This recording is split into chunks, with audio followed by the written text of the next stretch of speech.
దేవుని మందలో నువ్వు పాలిభాగస్తుడిగా ఉన్నావా?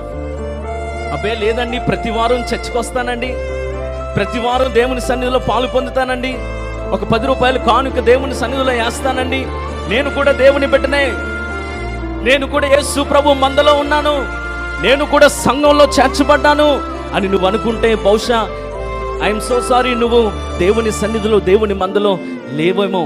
ఎందుకంటే దేవునికి కావాల్సింది కానుక కాదు, దేవునికి కావాల్సింది ఏదో నీ ప్రెజెంటేషన్ కాదు, దేవునికి కావాల్సింది నీ హృదయం ప్రభుకి కావాలి. ఆమెను చెప్దాం గట్టిగా, నీ మనస్సు ప్రభుకి కావాలి.